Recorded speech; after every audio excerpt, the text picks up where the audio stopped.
Hello everyone, my name is Sharim and I am from Advanced Study. Today we are going to start a new chapter of class 9th physics, that is motion. हम आज आपका class 9 physics का पहला chapter पढ़ने वाले हैं जो है आपका मोशन। देखिए, जब आप क्लास 8 से क्लास 9 में आते हो तो आपकी जो साइंस होती है ना, वो आपके 3 पार्ट्स में डिवाइड हो जाती है, जिसमें का आपका पहला पार्ट होता है फिजिक्स, आपका सेकंड पार्ट होता है आपका केमिस्ट्री, और आपका थर्ड पार्ट होता है बायोलॉजी। ठीक है, तो आज हम क्लास 9 का फिजिक्स का फर्स्ट चैप्टर पढ़ेंगे मोशन। तो आइए देखते हैं हम इस चैप्टर में आगे क्या क्या पढ़ने वाले हैं। सबसे पहले हम इस चैप्टर में इसका इंट्रोडक्शन पढ़ेंगे। इंट्रोडक्शन में हम थोड़ा बहुत जानेंगे रेस्ट क्या होता है और मोशन क्या होता है हम, ठीक है।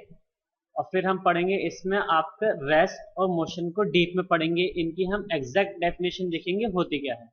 फिर हम डिस्टेंस के बारे में पढ़ेंगे, डिस्प्लेसमेंट के बारे में पढ़ेंगे। डिस्टेंस आपका होता है एक्चुअल पाथ कवर, ठीक है, और डिस्प्लेसमेंट होता है आपका the shortest distance between the initial position and the final position. अब इनिशियल और फाइनल पोजीशन क्या, वो हम आपको बताते रहेंगे क्या क्या होता है। अब आपका स्पीड और वेलोसिटी, स्पीड जो होता है वो आपका होता है डिस्टेंस अपॉन टाइम, वैसे आपका वेलोसिटी होता है वो आपका डिस्प्लेसमेंट अपॉन टाइम होता है। फिर हम पढ़ेंगे आपका rate of change of velocity, important topic है आपका इस चैप्टर का, जो है आपका एक्सेलरेशन। एक्सेलरेशन काफी बच्चों को समझ में नहीं आता, बट हम कोशिश करेंगे हम आपको इजी से इजी एग्जांपल देके इसे समझाएं, और हम इसको बहुत सारे एग्जांपल्स देखेंगे जो आपके इजीली अंडरस्टैंड हो जाएगा आपका एक्सेलरेशन होता क्या है। फिर हम पढ़ेंगे आपका ग्राफिकल रिप्रेजेंटेशन ऑफ मोशन। अब मोशन की आपकी ग्राफिकल रिप्रेजेंटेशन पढ़ेंगे। देखिए, जो ग्राफिकल रिप्रेजेंटेशन है ना मोशन की, ये आपकी हायर क्लासेस में भी आती है। हायर क्लासेस में आपको एक ग्राफ बना के दे देंगे और फिर आपसे कहेंगे, बोले आप वो बताओ इसका ये कौन सा मोशन है, ठीक है। जैसे एग्जांपल ये आपका हमने यहाँ पर एक ग्राफ बना लिया, ठीक है, इस टाइप से। आपसे कहेंगे, बोले बताओ इसमें आपका डिस्टेंस टाइम ग्राफ है, वेलोसिटी टाइम ग्राफ है, या फिर ये आपका पोजीशन टाइप का ग्राफ। हम आपके सारे पढ़ेंगे यहाँ पर। 6 पॉइंट है आपका equation of uniformly acceleration motion in straight line. हम मोशन की इक्वेशंस देखेंगे आपकी, जो आपकी 3 इक्वेशंस होती हैं, आपने शायद पढ़ी भी होंगी पहले। हम वो पढ़ेंगे, उन्हें प्रूफ करना सीखेंगे, वो प्रूफ कैसे होती है स्ट्रेट लाइन में। ध्यान रखना ये आपकी स्ट्रेट लाइन में है। फिर यह है आपका equation of motion by graphical method. जो अभी हमने इक्वेशन यहाँ पर देखी थी स्ट्रेट लाइन में, उसे ही हम प्रूफ करेंगे यहाँ पर आपका ग्राफिकल मेथड से। और इसमें भाई साहब बहुत मजा आने वाला, ये आपका 3 से 4 मार्क्स का क्वेश्चन आता है अगर आपकी आती है कोई भी इक्वेशन। अगला जो लास्ट टॉपिक है आपका चैप्टर का यूनिफॉर्म सर्कुलर मोशन। हम यूनिफॉर्म सर्कुलर मोशन जानेंगे आपका होता क्या। तो आइए स्टार्ट करते हैं इस चैप्टर। तो देखिए बच्चों, आप देखिए, सबसे पहले अगर हमने यहाँ पर ऑब्जेक्ट क्यों रखा, अगर मैं आपसे पूछूं बोले ऑब्जेक्ट क्या होता, आप मुझे बता दोगे सर मैं जिस चेयर पर बैठा हूं वो एक ऑब्जेक्ट है, ठीक है, जिस टेबल पर मेरी बुक्स रखी रहती है वो एक ऑब्जेक्ट है। आप इस टाइप से मुझे ढेरों सारे एग्जांपल दे दोगे, क्योंकि सब चीज वर्ल्ड में क्या है, ऑब्जेक्ट है। आप मुझे बताते रहोगे, मैं सुनता रहूंगा। पर मैं आपसे कहूं बोले मुझे एक एग्जैक्ट डेफिनेशन बताओ, तो आप कहोगे सर हमें नहीं पता, कुछ को पता है कुछ को नहीं पता। तो जिसे नहीं पता वो देख लीजिए, जिसे पता है वो भी देख लो एक बार क्या जा रहा है। इन फिजिक्स हम ऑब्जेक्ट किसे कहते हैं, a thing which can see, touch and feel is called object और अ बॉडी। ऐसी चीजें जिन्हें हम देख सकते हैं, टच कर सकते हैं या फिर फील कर सकते हैं, ठीक है।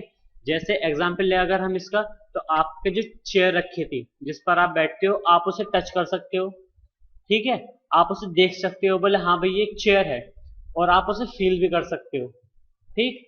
अब अगर आप कहो बोले अब हम किस चीज को सब फील नहीं कर सकते, या किस चीज को हम देख नहीं सकते, किस ऑब्जेक्ट को किसे हम टच नहीं कर सकते, तो देखो जो आपकी होती है वाइंड, जो आपकी एयर होती है, उसे आप सिर्फ फील कर सकते हो, ठीक है। पार्ट आप उसे ना ही टच कर सकते हो ना ही उसे आप देख सकते हो। तो आपकी क्या वाइंड एक ऑब्जेक्ट है, आंसर है नहीं, आपका वो ऑब्जेक्ट नहीं है, ठीक है।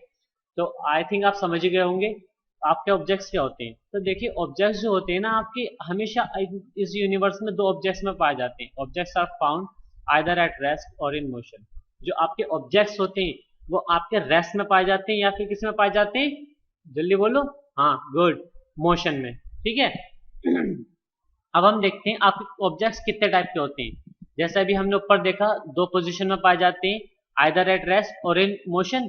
तो इसके ही ऊपर हमारे हैं the objects which remains fixed at there position. वो ऑब्जेक्ट जो अपनी पोजीशन पर हमेशा फिक्स रहते हैं and do not change their position. एक टाइप के आपके वो ऑब्जेक्ट जो अपनी पोजीशन को चेंज नहीं कर सकते और अपनी पोजीशन पर ही फिक्स रहते हैं। ठीक है, वो ऑब्जेक्ट होते हैं एक टाइप के। And the next one is the objects which keep on changing their positions. वो ऑब्जेक्ट जो अपनी पोजीशन को हमेशा चेंज करते रहते हैं। अब इनके अगर मैं आपको एग्जांपल्स दूं तो देखिए, सबसे पहला जो हमने अभी ये है आपका the objects which remain fix eight their position and do not change their position. ठीक है, इसका आपका एग्जांपल है जो अभी अभी हमने जो अभी हमने आपकी चेयर का एग्जांपल लिया था। आपकी चेयर, ठीक है, वो आपकी चेयर जो है आपके रूम में अगर आप उसे रखे भी, आप स्कूल गए, ठीक है, आपकी चेयर आपके रूम में रखी, फिर आप स्कूल चले गए। जब आप स्कूल से आके देखते हो क्या वो चेयर अपनी पोजीशन को चेंज कर लेती है, तो आंसर है नहीं। वो जहां रखी थी वो चेयर आपकी वहीं रखी रहती है। अगला, the objects which keep on changing their position. जो ऑब्जेक्ट्स आपकी पोजीशन को चेंज करते रहते हैं।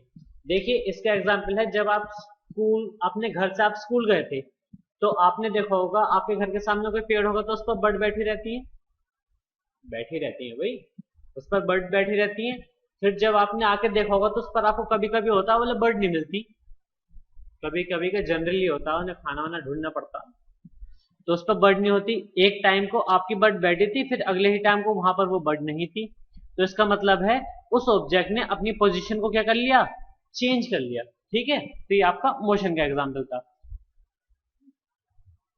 अब हम देखते हैं आपकी मोशन की और रेस्ट की एग्जैक्ट डेफिनेशन क्या है। अगर मैं आपसे पूछूं बोले रेस्ट क्या, आप कहोगे सर हमारी टेबल पर बुक रखी है, हमारी चेयर है, हमारी डेस्क है, ये सब मोशन रेस्ट में।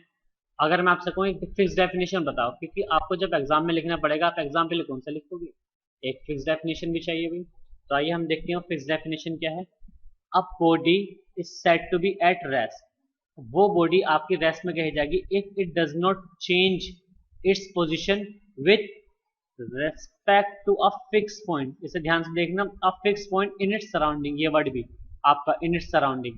तो देखो रेस्ट का क्या है, आपका एग्जाम्पल हमने यहाँ लिख रखा, a book is lying on the table. आपकी अगर हम देखें, ये सपोज करो हम यहाँ पर आपकी एक टेबल बना लेते हैं, वैसे जैसे भी भाई सपोज कर लो टेबल, ठीक है, तो ये आपकी टेबल है, इस पर ये आपकी बुक रखी है। ठीक है, अब आप क्या करते हैं, आप स्कूल चले जाते हैं घर से, तो फिर जब आप दोबारा स्कूल से आते हैं तो आपकी जो टेबल पर बुक रखी होती है, जो आप पढ़ के गए थे, वो बिल्कुल एज इट इज रखी रहती है, उसकी पोजीशन में चेंज नहीं होता। अब देखिए हम यहाँ पर जो फिक्स पॉइंट है वर्ड में, उसे आपको समझाने की कोशिश करता हूँ। ये फिक्स पॉइंट सपोज करो हमने टेबल को मान लिया, क्योंकि ये अपनी पोजीशन पर फिक्स है। अगर टेबल हिलेगा तो बुक की पोजीशन भी चेंज हो जाएगी। ठीक है, तो अगर हमने टेबल के हिसाब से देखें, अगर हम टेबल के हिसाब से देखें तो आपकी बुक ने पोजीशन चेंज करी, तो आंसर है नहीं, जहां आप रखे गए थे वहीं थे। अगर आपके रूम में वॉल्स हैं, अगर हम उस वॉल के हिसाब से देखें तो आपकी बुक ने पोजीशन चेंज करी, आंसर है नहीं, अभी भी बुक ने पोजीशन चेंज नहीं करी। तो इसका क्या मतलब है कि आपकी बुक जो है वो एक रेस्ट पोजीशन में है। हम कुछ भी कर लें, आपकी जो बुक है वो अपनी पोजीशन को चेंज नहीं करने वाली। ठीक है, हम किसी भी चीज को अगर आप एक फिक्स पॉइंट बनाए तो ठीक। और इसके काफी सारे और एग्जांपल्स हो सकते हैं, जैसे आपके घर में आपकी बाइक है, बाइक आपकी जहां आप खड़ी करके जाते हो वहीं खड़ी रहती है। स्कूल में सपोज करो आप अपनी बाइक लेके जाते हो, तो जिस जगह आप उसे खड़ी करते हो वो वहीं खड़ी रहती है। और भी इसके काफी सारे एग्जाम्पल रख सकते हैं जो अपनी पोजीशन को चेंज नहीं करते, वो वाले ऑब्जेक्ट। ठीक है, अब देखते हैं हम मोशन क्या होता है। What is mean by a body at motion. तो a body is said to be in motion if it's changing its position, if it changes its position continuously with respect to a fixed point in its surrounding। वो body जो अपनी position को हर वक्त change करती रहती है, ठीक है, एक फिक्स पॉइंट के हिसाब से और अपने ही सराउंडिंग में। ठीक है, तो उसे हम क्या कहते हैं, वो बॉडी क्या क्या है, वो बॉडी आपकी मोशन में है। एग्जांपल्स आपकी cars and buses running on the road. Suppose करो आप रोड पर चल रहे हो, ठीक है, आप रोड पर जब चल रहे हो तो आप देखते होगे आपके बराबर में से काफी सारी कार्स और बसेस निकलती हैं, ठीक। तो वो आपके देखते हो बोले एक टाइम पर तो वो आपकी जो कार थी वो यहाँ थी, फिर अगले ही कुछ टाइम बाद 2-3 मिनट बाद वो आपकी कार यहाँ हो जाती है, फिर ऐसे ही वो आपकी मूव करती रहती है। तो वो क्या करती है, हर सेकंड में अपनी पोजीशन को वो क्या कर रही है, चेंज कर रही है, ठीक है। तो वो कार किस पोजीशन में आपकी, मोशन की। ऐसे ही आपकी बसेस करती हैं। और अगर हम आपके एग्जांपल्स लें मोशन की, तो आप देखो जो आपकी बर्ड फ्लाई करती हैं वो कभी यहाँ होती है फ्लाई करके, कभी एक जगह से दूसरी जगह, वो हमेशा फ्लाई करती रहती है, उड़ती रहती है, तो वो भी क्या है आपकी मोशन में है। दूसरा जो आपकी फिशेस होती हैं, अरे फिश, जो आपकी फिशेस होती हैं वो फिश क्या करती हैं आपकी, हमेशा स्विम करती रहती हैं, ठीक है। तो वो भी किस पोजीशन में है, मोशन की पोजीशन में है। अब सपोज करो आप अपनी चेयर पर बैठे हुए ये वीडियो देख रहे हो, तो आप रेस्ट पोजीशन में हो, मोशन में हो। आप कहोगे सर मैं रेस्ट पोजीशन में हूँ, बट आपकी बॉडी के अंदर का जो ब्लड है, जो आपकी बॉडी के अंदर का ब्लड है वो मीन्स बीन्स के थ्रू आपकी पूरी बॉडी में मूव कर रहा है, तो आपका ब्लड भी किस फॉर्म में हो गया, मोशन की फॉर्म में हो गया, ठीक है। और एक चीज और, जो आपका मोशन होता वो आपका एक वाइटल साइन होता किसी भी लिविंग ऑर्गेनिज्म का। मतलब क्या, अगर आपको कोई भी एक ऑर्गेनिज्म अगर आपका जिंदा है, मतलब लाइव है, तो हम उसे कैसे बताएंगे वो है, वो मूवमेंट करेगा, कुछ ना कुछ तो करेगा। अब आप कहोगे सर प्लांट भी तो लिविंग थिंग होती है, तो वो तो मूव नहीं करते। तो इसका आपका आंसर है, देखो आपके जो प्लांट्स होते हैं ना वो मूव नहीं करते, बट उसके अंदर एक बात होती है, जिस जगह आप उन्हें लगाते थे हो उनका जो मूवमेंट होता है ना वो बेटा उनकी ग्रोथ में होता, ठीक है। जो मूवमेंट होता है वो उनकी ग्रोथ में होता। सपोज करो आप एक छोटा सा पेड़, इतना सा आप पेड़ लगाते हो, इतना सा आपने पौधा लगाया एक, ठीक है। आप देखते हो कुछ सालों बाद वो एक पूरा पेड़ बन जाता, अराउंड 4-5 साल बाद वो आपका एक पेड़ बन जाता, तो ठीक है। ये भी आपका एक एग्जाम्पल है प्लांट की ऐसे ग्रोथ होती। तो आप समझ गए, आप आपके प्लांट्स भी मोशन में रहते हैं हर टाइम, ठीक। अब आपका अगला है, अब देखिए हमने यहाँ पर बात करी थी फिक्स पॉइंट की, ठीक है। फिक्स पॉइंट क्या है, देखो फिक्स पॉइंट का मैं आपको इजीली लैंग्वेज में बता देता हूँ। फिक्स पॉइंट है आपका एक रेफरेंस पॉइंट, ठीक। क्या है आपका फिक्स पॉइंट, एक रेफरेंस पॉइंट, मतलब एक देखने का नजरिया। सपोज करो आप ट्रेन में बैठे हो, ठीक है। आप एक ट्रेन में बैठे हो, आपके सामने भी एक पैसेंजर बैठा होगा। आपके सामने जो पैसेंजर बैठा है, अब आप देखते हो वो पैसेंजर अपनी पोजीशन को चेंज नहीं कर रहा, वो पोजीशन आपके, वो पर्सन आपके हिसाब से अपनी पोजीशन को चेंज नहीं कर रहा, और ना ही आप अपनी पोजीशन को चेंज कर रहे हो, क्योंकि हमने आपको एक फिक्स पॉइंट बना दिया। हम अगर फिक्स पॉइंट है, हमारे सामने एक पैसेंजर बैठा है, तो वो अपनी पोजीशन चेंज नहीं कर रहा, इसका मतलब क्या है, वो पर्सन किस फॉर्म में है, वो आपकी रेस्ट पोजीशन में है। अगले ही टाइम हम देखते हैं, ठीक है, जैसे ही अब आपकी ट्रेन चलने लगती है तो एक बाहर से बंदा देखता है आपको आउटसाइड, तो वो कहता है बोले साहब आप मोशन में हो, बट आप तो रेस्ट में थे, क्योंकि आप अपनी सीट पर से नहीं हिले, ना ही आपके सामने वाला बंदा आपकी सीट पर से हिला। तो आप क्या कहते हो, बोले वो भी रेस्ट में है, मैं भी रेस्ट में हूँ। बट एक आउटसाइडर जो होता है, वो आपका स्टेशन पर जो खड़ा है, वो आपसे कहता है बोले साहब आप मोशन में हो। कैसे मोशन में हो, उसके हिसाब से जो होता है, आपकी ट्रेन मूव कर रही है, ट्रेन मूव कर रही है तो आप भी मोशन कर रहे हो, ठीक है। आपका भी मूवमेंट हो रहा है, तो आप किस फॉर्म में हो, मोशन की फॉर्म में हो। बट आपके हम फ्रेम ऑफ रेफरेंस से देखें, तो आप जो क्या कर रहे हो, आप किस पोजीशन में हो, रेस्ट पोजीशन में हो। हम देखें अगर ट्रेन के उस डब्बे के हिसाब से, जिस सीट पर आप बैठे हो उस सीट के हिसाब से भी आप रेस्ट पोजीशन में हो। सामने वाले बंदे के हिसाब से हम आपको देखें, तब भी आप किस पोजीशन में हो, रेस्ट पोजीशन में हो, ठीक है। तो देखो जो फिक्स पॉइंट होता है ना, हम आपको इसलिए बताते हैं ताकि हमें पता रहे, बोले आप जो हो रेस्ट में हो या मोशन में हो। रेफरेंस पॉइंट का यहाँ पर जो मीनिंग है वो है आपका एक देखने का नजरिया। हम एक देखने का नजरिया देखते हैं, कौन बंदा किस टाइप से देख रहा है आपको। आप वो खुद मोशन में है तो वो आपको कहेगा आप मोशन में हो, अगर वो रेस्ट में है तो वो आपको कहेगा आप रेस्ट में हो, ठीक है। अब देखिए अगला, यहाँ पर जो मैंने आपको एग्जांपल दिया मैंने वो लिख भी रखा, a fix point is must to know whether a body is at rest or in motion. एक फिक्स पॉइंट आपको हमेशा बताता है आप मोशन में हो या रेस्ट में हो। जैसा भी मैंने आपको ट्रेन वाला एग्जांपल दिया, आई थिंक आप समझ गए होंगे। अगला, an object may appear to be moving for one person and the same object may appear to be at rest for the another person. जो भी हमने एग्जाम्पल लिया था उससे ये आपकी दोनों चीजें वेरीफाई होगी। तो हम यहाँ पर कह सकते हैं जो आपका रेस्ट और मोशन है वो आपस में रिलेटिव है। ठीक है, इसका अगर मैं आपको और एग्जाम्पल लूँ, जैसे आप अपने रूम में बैठे हुए इस टाइम ये वीडियो देख रहे हो, ठीक है, तो आप रेस्ट पोजीशन में हो, बट अगर कोई बंदा आपको आउटसाइड द अर्थ देखता है, कोई भी एक आपको अगर आउटसाइड द अर्थ देखता है तो वो आपसे क्या कहेगा, बोले आप मोशन में हो। क्यों हो? क्योंकि अर्थ मूव कर रही है, अर्थ हमें हर टाइम मूव करती रहती है, अर्थ मूव कर रही है, जिसका मतलब आप भी मूव कर रहे हो। ठीक है, इसलिए यहाँ पर इस वर्ड को समझना बहुत जरूरी होता, रेफरेंस पॉइंट। ठीक है, या फिर हम इसे कह सकते हैं फ्रेम ऑफ रेफरेंस। अगला, अब देखिए हम पढ़ते हैं आपके टाइप्स ऑफ मोशन। आपके मोशन के कितने टाइप्स होते हैं? तो एक बात आप सुनिए, जितने टाइप का आपका मोशन होता, जितने टाइप का आप मूवमेंट कर सकते हो, उतने ही टाइप का आपका मोशन बन जाए। जैसे आपका है ये रेक्टिलिनियर मोशन। रेक्टिलिनियर मोशन होता आपका वो मोशन जो आपकी एक स्ट्रेट लाइन में होता, वो मोशन जो आपकी बिल्कुल एक स्ट्रेट लाइन में होता। सपोज करो ये आपकी स्ट्रेट लाइन है, ठीक है, इस स्ट्रेट लाइन में जो भी आपका मोशन होगा वो आपका क्या कहला जाएगा, रेक्टिलिनियर मोशन। जैसे आप यहां से अपने, सपोज करो आपका घर ये है और आपके घर से कुछ अराउंड 10 to 15 मीटर्स दूर आपका स्कूल है। बहुत सारे बच्चों का होता, उनके बड़े मजे होते हैं भी सुबह जल्दी उन्हें उठना नहीं पड़ता, इतना हमें उठना पड़ता, क्योंकि हम जब मैं स्कूल जाता था तो मेरा स्कूल बहुत दूर था, तो मुझे जल्दी उठना पड़ता था। इनके ही मजे हुई। तो देखो ये जो बंदे हैं ये क्या करते हैं, सीधा सीधा सीधा अपने स्कूल को चले आते हैं घर से। ठीक है, तो इनका मोशन क्या होता है आपका, इनका बिल्कुल स्ट्रेट मोशन होता। रेक्टिलिनियर का जो मतलब होता है ना, वो आपका रेक्टिलिनियर का मतलब ही आपका स्ट्रेट होता। ठीक है, रेक्टिलिनियर मोशन मतलब मोशन इन स्ट्रेट लाइन। जो भी मोशन आपका स्ट्रेट लाइन में होगा उस मोशन को हम आपका रेक्टिलिनियर मोशन कहते हैं। अगला होता आपका ट्रांसलेशन मोशन। ट्रांसलेशन मोशन क्या होता है, सपोज करो आप एक स्ट्रेट लाइन में मोशन कर रहे हो, ये भी आपका स्ट्रेट लाइन का पार्ट है।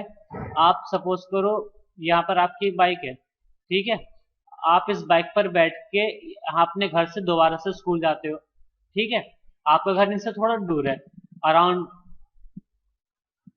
100 to 200 मीटर्स। तो आप क्या करते हो, आप जल्दी के चक्कर में बाइक लेते हो और बाइक से अपना बिल्कुल स्कूल आते हो। आप भी बिल्कुल सीधा मूवमेंट कर रहे होते हो।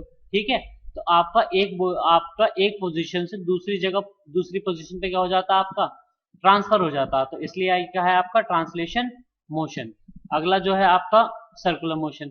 सर्कुलर मोशन क्या होता है आपका, सर्कुलर मोशन होता है जो भी मोशन आपका सर्कल की फॉर्म में होता।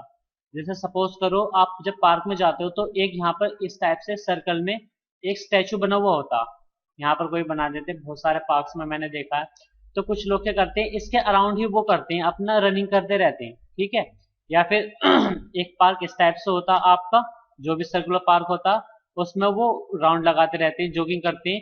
तो वो जो मोशन कर रहे होते हैं उस मोशन को कहते हैं हम आपका सर्कुलर मोशन। ठीक है, अब आप सोचोगे बोले ये सर्कुलर मोशन है, तो हमारे घर में जो हमारा रूम में फैन जो लगा हुआ है तो वो भी सर्कुलर मोशन कर रहा है। तो आंसर है वो आपका सर्कुलर मोशन नहीं करता, वो आपका मोशन करता है रोटेटरी मोशन। वो कौन सा मोशन करता है आपका, रोटेटरी मोशन। अब ये रोटेटरी मोशन क्या होता, रोटेटरी, देखो सर्कुलर मोशन में जो था आपका एक फिक्स पॉइंट नहीं था, आप यहां से स्टार्ट कर दो या यहां से स्टार्ट कर दो, आप कहीं से भी स्टार्ट कर सकते हो, पर आप एक एक अराउंड सेंटर के अराउंड नहीं घूम सकते। आप थोड़ा टेढ़ा मेढ़ा भी भाग सकते हो, कोई प्रॉब्लम नहीं है। बट आपका रूम में जो फैन लगा हुआ होता उसे आप देखो वो बिल्कुल एक फिक्स पोजीशन पर रखा हुआ है, वो अपने ही सेंटर के अराउंड घूमता रहता। ठीक है, तो रोटेटरी मोशन में क्या होता है, जो आपका मोशन होता है एक आपका फिक्स पॉइंट के अराउंड होता है। किसका अराउंड होता है आपका, फिक्स पॉइंट के अराउंड। ऐसे इसका अगर आप फैन के अलावा और एग्जाम्पल लें, जैसे आपके बाइक का टायर, आपका बाइक का जो टायर होता है वो एक रिम के अराउंड रिवॉल्व करता रहता है, वो भी एक फिक्स पॉइंट होता है आपका। ठीक है, अब देखिए हमने इतने सारे मोशन पढ़े, ये तो जरा सारे ने, हमने चार ही टाइप के मोशन पढ़े, बट आपके जितने भी टाइप का मूवमेंट होता उतने ही टाइप का आपका मोशन होता। आपका ऑसिलेटरी मोशन भी होता, आपका वाइब्रेटरी मोशन भी होता, आपका पीरियोडिक मोशन भी होता, बहुत टाइप के होते हैं। अब एक कॉमन चीज होती है सब मोशंस में, the common characteristics of all the moving objects is that they change their position, वो अपनी पोजीशन को चेंज करते हैं with respect to time and with respect to some reference point.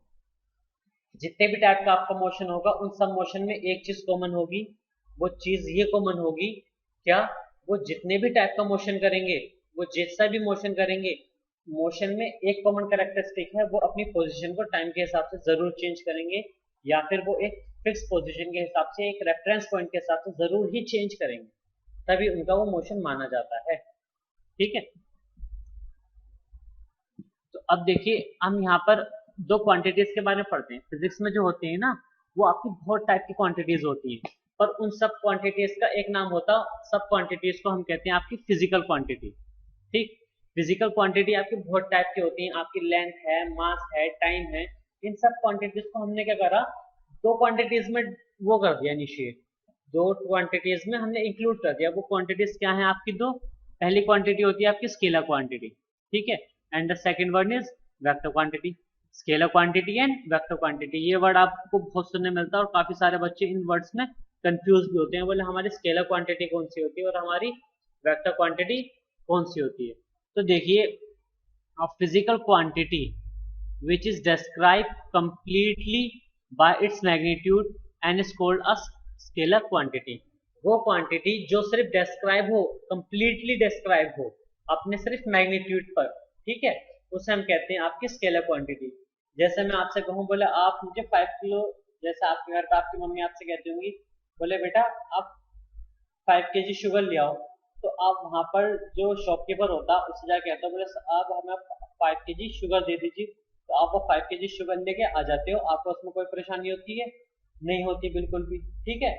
पर वेक्टर क्वांटिटी में क्या होता, वेक्टर क्वांटिटी आपकी होती है physical quantity which required both magnitude and direction of for its complete description is called a vector quantity. आपकी vector quantity में क्या होता, आपसे हम जिस भी काम को कहेंगे, किसी भी अगर हम आपको काम को कहेंगे, तो हम आपको मैग्नीट्यूड तो बताएंगे ही, जैसे हम आपको स्केलर क्वांटिटी में बता रहे थे, बट उसके साथ हम आपको उसकी डायरेक्शन भी बताएंगे, क्योंकि वेक्टर क्वांटिटीज में आपका डायरेक्शन और मैग्नीट्यूड बताना बेहद इंपॉर्टेंट होता। बिना उसके हम आपकी किसी भी क्वांटिटी को, अगर आपने सपोज करो आप किसी को वेक्टर क्वांटिटी के बारे में बता रहे हो, बोले साहब ये वेक्टर क्वांटिटी है, बट आपने उससे अगर डायरेक्शन नहीं बताई, तो वो बंदा क्या समझेगा, बोले आपकी एक स्केलर क्वांटिटी ही है। तो इसलिए वेक्टर क्वांटिटी में आपका डायरेक्शन और मैग्नीट्यूड दोनों मेंशन करने पड़ते हैं। अगर आप सिर्फ मैग्नीट्यूड मेंशन करोगे, डायरेक्शन नहीं करोगे, तो वो उसका कंप्लीट डिस्क्रिप्शन नहीं होगा, ठीक है। सपोज करो अगर हम इसका एक एग्जांपल लेते हैं आपके वेक्टर क्वांटिटी का, तो वेक्टर क्वांटिटी का आपका एग्जांपल से मैं आपसे कहता हूँ, आप 40 डिग्री नॉर्थ में जाओ, आपको वहां पर एक पर्सन मिलेगा, उससे वो सामान लेके वापस आ जाओ, ठीक। मैंने यहाँ पर आपको क्या बताया, अगर मैं आपसे कहता हूँ, बोले आप यहाँ से, आपको इस पोजीशन पे एक पर्सन खड़ा हुआ मिलेगा सॉरी, आपको इस पोजीशन पे एक पर्सन खड़ा हुआ मिलेगा, उसके पास से कुछ सामान लेके आना है आपको, उसके पास जो भी है ब्रीफ केस है, आपको वो लेके आना, तो आप कहते हो, आप जाते हो, अब आपको नहीं पता, आप दोबारा आते हो, बोले आपने मुझे रास्ता नहीं बताया वो किस तरफ खड़ा होगा, तो मैं आपसे कहता हूँ आप 40 डिग्री नॉर्थ में जाना, ठीक है। आप 40 डिग्री नॉर्थ में जाके जैसे ही आप 50 मीटर चलोगे, आपको वो बंदा मिल जाएगा। 40 डिग्री हमें कहाँ जाना है, हमारी पोजीशन सपोज करो ये है, तो यहाँ से हम बताएंगे आपको 40 डिग्री नॉर्थ में जाना। सॉरी, मैंने आपको एक चीज बता दी, आप 40 डिग्री मत लो, आप यहाँ लो, आपको 50 मीटर नॉर्थ में जाना, तो आप अपनी इनिशियल पोजीशन से नॉर्थ देखोगे, सामने की तरफ है, तो आप वहां पर 50 मीटर चलोगे, 50 मीटर चल के जैसे आप देखो, बोले हाँ वहां पर एक बंदा खड़ा, आप उससे ब्रीफ केस लेके आ जाओगे। अगर मैं यहाँ पर आपसे कहता, बोले आपको एक 50 मीटर दूर एक पर्सन मिलेगा, उससे आपको ब्रीफ केस लेके आना, तो आप देखो आपकी अगर पोजीशन ये है, तो 50 मीटर यहाँ पे भी आप चलते, यहाँ भी आप चलते, यहाँ भी आप चलते, यहाँ भी आप चलते, आपकी काफी यहाँ भी इधर भी चलते, आपकी इतनी सारी डायरेक्शन है, आप कहाँ जाते, ठीक है। तो यहाँ पर आपको कंप्लीट डिस्क्रिप्शन के लिए हमें डायरेक्शन बतानी बेहद जरूरी होती है, जिससे हमारा पता चल जाए उस पर्सन को उसे एक्चुअली में वर्क क्या करना है, ठीक है। तो आज के लिए इतना ही, हम नेक्स्ट लेक्चर में आपका पढ़ेंगे आपका डिस्टेंस और डिस्प्लेसमेंट क्या होता है।